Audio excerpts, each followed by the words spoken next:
Hello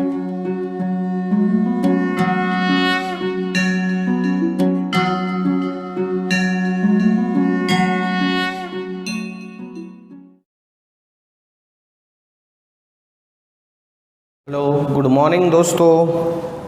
last lecture में आपणे કેટલીક ટર્મ્સ ભણ્યા હતા, જેમ કે આઇસોટોપ્સ, આઇસોટોન્સ, આઇસોબાર્સ, આઇસોઇલેક્ટ્રોનિક, આઇસોસ્ટર્સ, આઇસોડાયાફર્સ કમ્પ્લીટલી દોસ્તો જોજો, એ ખૂબ જ ઇમ્પોર્ટન્ટ ટોપિક હતો। હવે આજે થોડુંક આપણે થિયરિટિકલ કન્સેપ્ટ ભણીએ છીએ। થોમ્સનનો પરમાણુય નમૂનો समझाओ। दोस्तों जॉन डाल्टने एम कीधुं हतुं के कोईपण द्रव्यनो नानामां नानो कण एटले परमाणु, जेनुं विभाजन थतुं नथी, पण पाछळ अपरमाणुय कणोनी शोध थई एटले खबर पड़ी के परमाणुमां पण नाना नाना कणो आवेला होय। तो थॉम्सने पछी आ परमाणुना नमूनाओ अलग अलग वैज्ञानिकोए समयांतरे आप्या।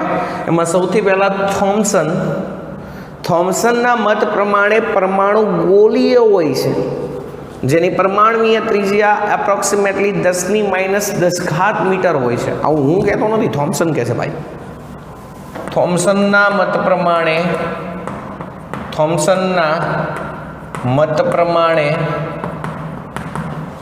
परमाणु गोलीय होय छे, जेनी त्रिज्या आश्रे 10⁻10 मीटर एटले के 1 एंगस्ट्रॉम जेटली होय छे। थॉम्सने जे परमाणुय नमूनो आप्यो त्यारे थॉम्सने एवुं कीधुं के परमाणुमां दळ बधी ज जग्याए एक सरखी रीते वितरण पामेलू होय छे, आवुं थॉम्सने कीधुं। थॉम्सनना मत प्रमाणे परमाणुमां दळ बधी ज जग्याए एक सरखी रीते वितरण पामेल होय छे। थॉम्सनना मत प्रमाणे तेने एवुं पण समजाव्युं हतुं के थॉम्सनना मत प्रमाणे परमाणुमां धन वीजभार अने ऋण वीजभारनुं वितरण पण समग्र परमाणुमां एक समान रीते थयेलुं होय छे। थॉम्सनना मत प्रमाणे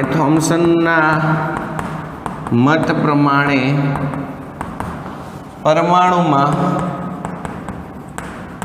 धन वीजभार अने ऋण वीजभार નું વિતરણ પણ બધી જ જગ્યાએ સમાન રીતે થયેલ હોય છે। આમ પરમાણુય નમૂનો વીજભારની દ્રષ્ટિએ એકંદરે તટસ્થતા જાળવી રાખે છે। આમ આ નમૂનો વીજભારની દ્રષ્ટિએ એકંદરે તટસ્થતા જાળવી રાખે છે। આનો મતલબ એવો થાય કે કોઈ પણ જગ્યાએથી નમૂનો લેવામાં આવે તો તે વીજભારની દ્રષ્ટિએ તટસ્થ નીકળે, કારણ કે થોમ્સને એવું કીધું કે જ્યાં જેટલો ધનભાર હોય ત્યાં એટલો ઋણભારે વિતરણ પામેલો હોય સમગ્ર પરમાણુમાં એક સરખી રીતે। આમ થોમ્સનનો પરમાણુય નમૂનો વીજભારની દ્રષ્ટિએ એકંદરે તટસ્થતા જાળવી રાખે છે। કોઈ પણ સ્થાનેથી નમૂનો ખેંચવામાં આવે, કોઈ પણ સ્થાનેથી નમૂનો લેવામાં આવે તે વીજભારની દ્રષ્ટિએ કેવો હોય છે? તટસ્થ હોય છે। આમ થોમ્સનનો પરમાણુય નમૂનો પરમાણુની સ્થાયીતા સમજાવી શકે છે, પરંતુ તે રુથરફોર્ડના આલ્ફા પ્રકીર્ણનના પ્રયોગને સમજાવી શકતો નથી। થોમ્સનના આ આ નમૂનાને પ્લમ પુડિંગ, રાજનની પુડિંગ કે તરબૂચ જેવા નામે, તરબૂચ વોટરમેલન જેવા નામે ઓળખવામાં આવે છે.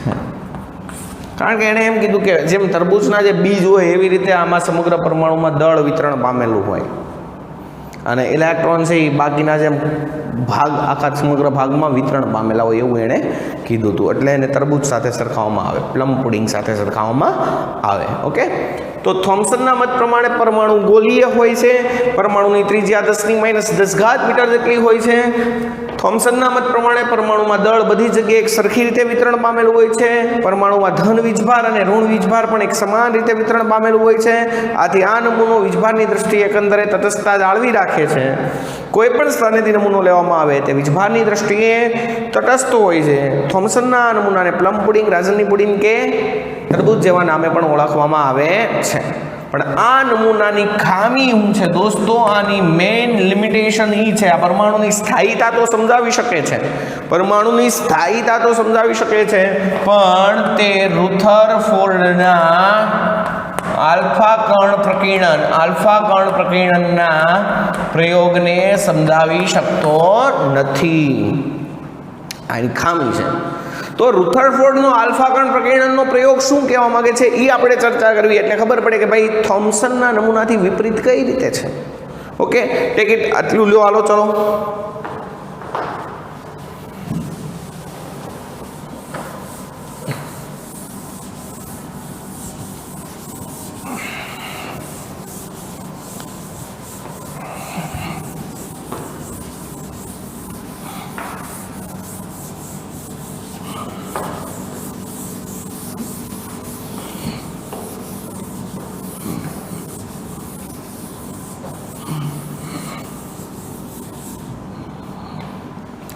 ચલો દોસ્તો, રુથરફોર્ડનો આલ્ફા કણ પ્રકીર્ણનનો પ્રયોગ સવિસ્તાર સમજાવો અને તેની મર્યાદા લખો. ચલો, પહેલી વાત, રુથરફોર્ડ આલ્ફા કણ પ્રકીર્ણનનો પ્રયોગ કેવા શું માગે છે એની વાત આપણે કરી. મર્યાદા બીજી વાત કરશું. દોસ્તો, રુથરફોર્ડ અને તેના બે વિદ્યાર્થી મિત્રો હેન્સ ગાયગર અને આર્નેસ્ટ માર્સડને સોનાના પાતળા વરખ પર આલ્ફા કણનો મારો ચલાવ્યો. કોણે? રુથરફોર્ડ અને તેના બે વિદ્યાર્થી મિત્રો. એ વિદ્યાર્થી મિત્રોના નામ શું હતા? હેન્સ ગાયગર અને આર્નેસ્ટ માર્સડને સોનાના પાતળા વરખ કે જેની જાડાઈ એપ્રોક્સિમેટલી 100 નેનોમીટર જેટલી હતી, સોનાના પાતળા વરખ પર આલ્ફા કણો દોસ્તો હિલિયમના ધન આયનો છે, હિલિયમના કેન્દ્ર છે. આલ્ફા કણોનો મારો ચલાવ્યો. ચલો, તો અહીંયાથી આકૃતિ સાથે પહેલાં સમજાવું છું, પછી મુદ્દા તમને બધા કમ્પ્લીટલી સમજાવી. આ ધારો કે એક આલ્ફા કણનો સ્ત્રોત છે, આલ્ફા કણોનો સ્ત્રોત, એટલે આમાંથી હિલિયમના કેન્દ્રો નીકળશે ધડાધડી. અહીંયા મૂકી છે લેડની સ્લીટ છે ને એ મોનોક્રોમેટર તરીકે વર્તે છે, પીબીની સ્લીટ. અહીંયા મૂક્યો છે સોનાનો પાતળો વરખ, બરાબર છે, અને અહીંયા મૂકી છે ફોટોગ્રાફિક પ્લેટ.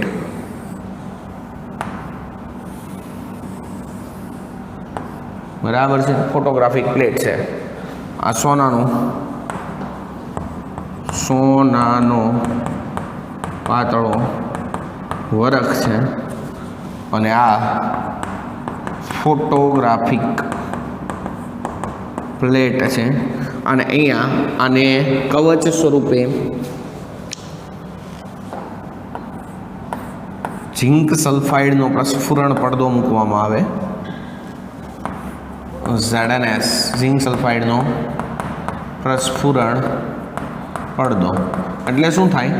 ઝીંક સલ્ફાઇડ ઉપર કોઈ પણ કણ અથડાય એટલે ઝબકારો થાય. ઓકે, સમજાય છે કે નથી સમજાવતું? ઓકે, હવે સાંભળો. અહીંયાથી આલ્ફા કણ નીકળે, અહીંયા અલગ અલગ દિશામાં હશે, પણ આ મોનોક્રોમેટર છે એ એક જ લાઈનમાં પછી અહીંયા ધડાધડી ફેંકશે, બરાબર છે? આમ એક જ દિશામાં. તો આ આલ્ફા કણ જેટલા અહીંયા અથડા છે એ બધા નોંધાઈ જશે. ઝીંક સલ્ફાઇડનો પ્રસ્ફુરણ પડદો છે એટલે જ્યાં કેટલા કણો અથડાના તે બધી માહિતી મળશે. હવે આમાંથી કેટલાક કણો સીધા નીકળશે, ફોટોગ્રાફિક પ્લેટ ઉપર જશે, એ પણ નોંધાઈ જશે કે કેટલાક ફોટોગ્રાફિક પ્લેટ ઉપર આવ્યા, બરાબર છે? અને કેટલાક કણ સીધા પાછા આવશે, આમ એ નોંધાશે નહીં. સીધું ને સિમ્પલ. રુથરફોર્ડ અને તેના બે વિદ્યાર્થી મિત્રો હેન્સ ગાયગર અને આર્નેસ્ટ માર્સડને સોનાના પાતળા વરખ પર આલ્ફા કણોનો મારો ચલાવ્યો અને પ્રયોગનું અવલોકન કર્યું. તો એ અવલોકન રુથરફોર્ડના અવલોકન સાથે મેચ નહોતા થતા. થોમ્સનના અવલોકન સાથે, થોમ્સનના પરમાણુય નમૂનાના જે અવલોકન હતા એની સાથે મેચ થતા નહોતા. આનું પરિણામ કંઈક અનપેક્ષિત મળ્યું. રુથરફોર્ડના આ પ્રયોગોના અવલોકનો થોમ્સનના પરમાણુ નમૂના કરતા અનપેક્ષિત હતા. એટલે થોમ્સને એવું કીધું હતું કે સમગ્ર પરમાણુમાં દળ એક સરખી રીતે વિતરણ પામેલું હોય, સમગ્ર પરમાણુમાં ધન વીજભાર અને ઋણ વીજભાર એક સરખી રીતે પ્રસરેલા હોય. પણ આ જે પ્રયોગ કર્યો એના અવલોકનો પરથી ખબર પડ્યું કે ભાઈ થોમ્સન તો ખોટો હતો. એના જે અવલોકન હતા એની સાથે આ અવલોકનો તો એકદમ અનપેક્ષિત હતા, અપેક્ષા વગરના નીકળ્યા. ખબર પડી શું? તો કે જો અવલોકનો શું હતા આ પ્રયોગના, તો અવલોકનોમાં એવું હતું કે સમજી લો કે આ પરમાણુ છે, તો દોસ્તો આ પરમાણુમાંથી આલ્ફા કણ જવા દીધા તો મોટા ભાગના આલ્ફા કણો પરમાણુમાંથી સીધા પસાર થઈ ગયા, જેની ગતિ પણ ધીમી ન પડી.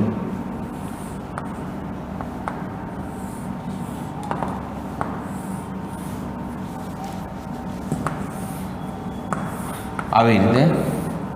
તો દોસ્તો રુથરફોર્ડના પ્રયોગના અવલોકનો શું હતા?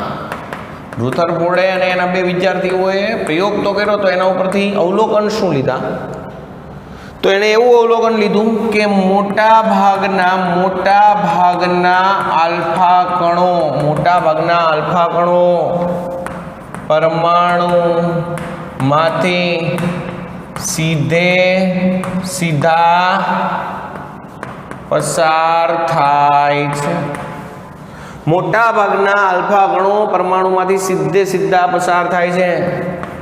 ખૂબ જ ઓછા આલ્ફા કણો કોણીય રીતે વિચલન પામે છે. ખૂબ જ ઓછા આલ્ફા કણો કોણીય રીતે વિચલન પામે છે અને 20,000 માંથી એક આલ્ફા કણ, અંદાજે 20,000 માંથી એક આલ્ફા કણ 180 ડિગ્રીએ પાછું ફરે છે. આવા અવલોકન લીધા. મોટા ભાગના આલ્ફા કણો પરમાણુમાંથી સીધા પસાર થઈ જાય છે. ખૂબ જ ઓછા એવા આલ્ફા કણો કોણીય રીતે વિચલન પામે છે અને 20,000 માંથી એકાદું એવું આલ્ફા કણ એવું છે કે જે 180 ડિગ્રીએ પાછું ફરે છે. આવા એણે અવલોકન લીધા અને આ અવલોકન ઉપરથી એને તારણો કાઢ્યા. તારણો શું કાઢ્યા? તો કે મોટા ભાગના આલ્ફા કણો જો એની ગતિ ધીમી નથી પડતી, સીધે સીધા પસાર થઈ જાય છે ઝડપથી. જો એને તારણ એવું કાઢ્યું કે જો પરમાણુમાં સમગ્ર દળ હોય અને આલ્ફા કણ પસાર થાય તો એની ગતિ ધીમી પડે, પણ અહીંયા ગતિ ધીમી પડતી નથી. એનો મતલબ સમગ્ર પરમાણુમાં દળ નહીં હોય, મોટો પરમાણુનો મોટો વિસ્તાર ખાલી હશે. ખબર પડી? મોટા ભાગના આલ્ફા કણો પરમાણુમાંથી સીધે સીધા ઝડપથી પસાર થાય છે. મોટા ભાગના આલ્ફા કણો પરમાણુમાંથી સીધા ઝડપથી પસાર થાય છે, જેનો મતલબ પરમાણુનો મોટો વિસ્તાર ખાલી એટલે કે ફોલો છે. ખબર પડી? જો સમગ્ર પરમાણુમાં સમગ્ર જગ્યાએ દળ એક સરખી રીતે વહેંચાયેલ હોત તો આલ્ફા કણોની ગતિ ધીમી પડે, પણ એવું થતું નથી. એનો મતલબ પરમાણુનો મોટો વિસ્તાર કેવો હોવો જોઈએ? પોલો હોવો જોઈએ. જો અહીંયા દળ હોય ને અહીંયાથી આલ્ફા કણને આમાં દળમાંથી પસાર થવું હોય તો અહીંયા એની ગતિ ધીમી પડે, પણ આ તો ગમલાન સીધો નીકળી જાય છે. એનો મતલબ અહીંયા દળ નહીં હોય. Simply is the best. ખબર પડે છે? બીજી વાત, આલ્ફા કણો ધન વીજભારિત કણો છે તો એનું વિચલન ક્યારે થાય? સામે કોઈ ધન વીજભાર આવે તો એના અપાકર્ષણના કારણે વિચલન થાય, પણ મોટા ભાગના કણો તો સીધા નીકળી જાય છે. એનો મતલબ ધન વીજભાર પણ સમગ્ર પરમાણુમાં હોતો નથી. ખબર પડી? આલ્ફા કણો ધન વીજભારિત કણો છે, તેનું વિચલન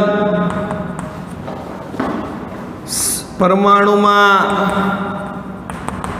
ધન વીજભારની હાજરીના કારણે અપાકર્ષણ થવાના કારણે થાય. પણ મોટા ભાગના આલ્ફા કણો સીધા પસાર થાય છે. ખૂબ જ ઓછા કણોનું કોણીય રીતે વિચલન થાય છે ને 20,000 માંથી એકાદું એવું કણ 180 ડિગ્રીના કોણે પાછું આવે છે. એનો મતલબ એવો થયો કે ખૂબ જ ઓછા કણોનું કોણીય રીતે વિચલન થાય છે અને એ ધન વીજભારના અપાકર્ષણના કારણે થાય, એટલે એટલા નાના વિસ્તારમાં ધન વીજભાર સમાયેલો હોવો જોઈએ, સમગ્ર પરમાણુમાં નહીં. સમજાણું? આલ્ફા કણો ધન વીજભારિત કણો છે, તેનું વિચલન પરમાણુમાં ધન વીજભારની હાજરીના કારણે અપાકર્ષણ થવાના કારણે થાય છે. ખૂબ જ ઓછા આલ્ફા કણોનું વિચલન થતું હોવાથી ખૂબ જ ઓછા આલ્ફા કણોનું વિચલન થતું હોવાથી પરમાણુમાં ધન વીજભાર અતિ સૂક્ષ્મ સ્થાનમાં હોવો જોઈએ. આવું તારણ કાઢ્યું. કોણે? રુથરફોર્ડે. જો પરમાણુમાં દળ એક સરખી રીતે હોત તો આલ્ફા કણ છે એ ધીમા પડી જાય. ધીમા નથી પડતા, સીધા નીકળે છે, એટલે દળ નથી, ખાલી છે, પોલો છે પરમાણુ. બીજી બાજુ, જો આખા પરમાણુમાં ધન વીજભાર એક સરખી રીતે હોત તો આ આલ્ફા કણ એ ધનભાર છે, અહીંયા ધનભાર હોય, ધનભાર વચ્ચે અપાકર્ષણ થાય, પરમાણુ આલ્ફા કણ પાછો ફેંકાય. પણ એવું નથી થતું. જ્યાંથી પાછો ફેંકાય છે એનો મતલબ ત્યાં ધન વીજભાર છે, તો એ ખૂબ જ ઓછા એવા સ્થાનેથી પાછો ફેંકાય છે, એટલે એવા નાના એવા સ્થાનમાં ધન વીજભાર હોવો જોઈએ. ઓકે, આ તારણ લીધા અને ત્યારબાદ એણે આ તારણ ઉપરથી પરિણામ મેળવા. એ પરિણામો કેવા? તો કે દોસ્તો, પરિણામો હું અહીંયા લખતો નથી, જગ્યાનો અભાવ છે. બરાબર. રુથરફોર્ડના પરમાણુય નમૂનાના પરિણામો શું? તો કે રુથરફોર્ડે એવું કીધું કે પરમાણુનો મોટો વિસ્તાર કેવો હોય? પોલો. That's all. પરમાણુનો મોટો વિસ્તાર કેવો હોય છે? પોલો હોય છે. પરમાણુમાં અતિસૂક્ષ્મ વિસ્તારમાં દળ અને અતિસૂક્ષ્મ વિસ્તારમાં ધન વીજભાર પથરાયેલો હોય છે, જેને રુથરફોર્ડે કેન્દ્ર અથવા નાભી નામ આપ્યું. ત્યારબાદ લાસ્ટ, પરમાણુના કેન્દ્રની આજુબાજુ ઇલેક્ટ્રોન સતત વર્તુળાકાર માર્ગ ઉપર ગતિ કરે છે. પરમાણુના કેન્દ્રની આજુબાજુ ઇલેક્ટ્રોન સતત વર્તુળાકાર માર્ગ ઉપર ગતિ કરે છે. આ માર્ગને રુથરફોર્ડે નામ આપ્યું કક્ષા. હવે કેન્દ્ર ધન વીજભાર, ઇલેક્ટ્રોન ઋણ વીજભાર. આમ પરમાણુનું કેન્દ્ર અને ઇલેક્ટ્રોન વચ્ચે સ્થિર વિદ્યુતીય આકર્ષણ બળના કારણે તે સ્થાયીતા ધરાવે છે. સ્થિર વિદ્યુતીય આકર્ષણ બળના કારણે પરમાણુ સ્થાયીતા ધરાવે છે. That's all. હજી પરિણામમાં હું? પરમાણુનો મોટો વિસ્તાર પોલો. પરમાણુમાં અતિસૂક્ષ્મ બિંદુમાં ધન વીજભાર પથરાયેલો છે, જેને રુથરફોર્ડે નામ આપ્યું નાભી અથવા કેન્દ્ર, અને કેન્દ્રની આજુબાજુ સતત વર્તુળાકાર માર્ગ ઉપર ઇલેક્ટ્રોન ગતિ કરે છે, જેને રુથરફોર્ડે નામ આપ્યું કક્ષા. આમ પરમાણુના કેન્દ્ર અને ઇલેક્ટ્રોન વચ્ચે સ્થિર વિદ્યુતીય આકર્ષણ બળ હોય છે, જેના આધારે પરમાણુ સ્થાયીતા ધરાવે છે. અને ત્યારબાદ પરમાણુની કેન્દ્રની ત્રિજ્યા 10⁻15 મીટર છે, એટલે કે 1 ફર્મી. જ્યારે પરમાણુની ત્રિજ્યા હતી 10⁻10 મીટર, પરમાણુની ત્રિજ્યા 10⁻10 મીટર ને પરમાણુના કેન્દ્રની ત્રિજ્યા 10⁻15 મીટર. એટલે પરમાણુની ત્રિજ્યાની સાપેક્ષે પરમાણુનું કેન્દ્ર ખૂબ જ નાનું હોય છે. પડી ખબર? અહીંયા રુથરફોર્ડનો આલ્ફા કણ પ્રકીર્ણનનો પ્રયોગ થાય છે પૂરો. રુથરફોર્ડના પરમાણુય નમૂનાને પરમાણુનો કેન્દ્રીય નમૂના તરીકે પણ ઓળખવામાં આવે છે. પરમાણુના કેન્દ્રીય નમૂના તરીકે પણ ઓળખવામાં આવે છે. પડી ખબર બધાને? ત્યારબાદ આની ખામી શું? રુથરફોર્ડના પરમાણુય નમૂના અથવા તો કેન્દ્રીય નમૂનાની ખામી શું? તો દોસ્તો, કેન્દ્રીય નમૂનાની ખામી એ છે કે પરમાણુમાં ઇલેક્ટ્રોનની ગોઠવણી કઈ જગ્યાએ થશે એની સમજૂતી મળતી નથી. પરમાણુના કેન્દ્રથી ઇલેક્ટ્રોનનું અંતર કેટલું હોય, તે સ્થાને ઇલેક્ટ્રોનની ઉર્જા કેટલી હોય તેની માહિતી મળતી નથી. વળી ઇલેક્ટ્રોન એક સ્થાનેથી બીજા સ્થાને જાય ત્યારે એની ઉર્જામાં શું ફેરફાર થાય તેની પણ માહિતી કેન્દ્રીય નમૂનો આપી શકતો નથી. ઓકે, શું નથી આપી શકતો? પરમાણુમાં ઇલેક્ટ્રોનનું સ્થાન અને ત્યાં તેની ઉર્જા વિશેની સમજૂતી રુથરફોર્ડનો કેન્દ્રીય નમૂનો આપી શકતો નથી. વળી ઇલેક્ટ્રોન એક સ્થાનેથી બીજા સ્થાને જાય તો ત્યાં તેની ઉર્જામાં કેટલો ફેરફાર થાય તેની સમજૂતી પણ રુથરફોર્ડનો નમૂનો આપી શકતો નથી. અને દોસ્તો, વૈજ્ઞાનિક મેક્સવેલે તો એવું કીધું હતું કે કોઈ પણ વિદ્યુત ભારિત કણ ગતિમાં હોય તો તે પ્રવેગિત થાય, અને આવો પ્રવેગિત વિદ્યુત ભારિત કણ વિદ્યુત ચુંબકીય વિકિરણોનું ઉત્સર્જન કરે. તો ઇલેક્ટ્રોન, તમે એમ કીધું કે કેન્દ્રની આજુબાજુ સતત વર્તુળાકાર માર્ગ ઉપર ઇલેક્ટ્રોન ગતિ કરે છે, તો આ ઇલેક્ટ્રોન વિદ્યુત ભારિત કણ છે ને, ઋણ વીજભારિત કણ, તો એ ગતિ કરતો વિદ્યુત ચુંબકીય વિકિરણોનું ઉત્સર્જન કરે. આવું હું નથી કહેતો, મેક્સવેલ કહે છે. આની સમજૂતી પણ રુથરફોર્ડ આપી શક્યો નહીં. ઓકે, તો અહીંયા તમારા લોકોને અહીંયા સવાલ આખો થાય છે પૂર્ણ. જોઈ લો.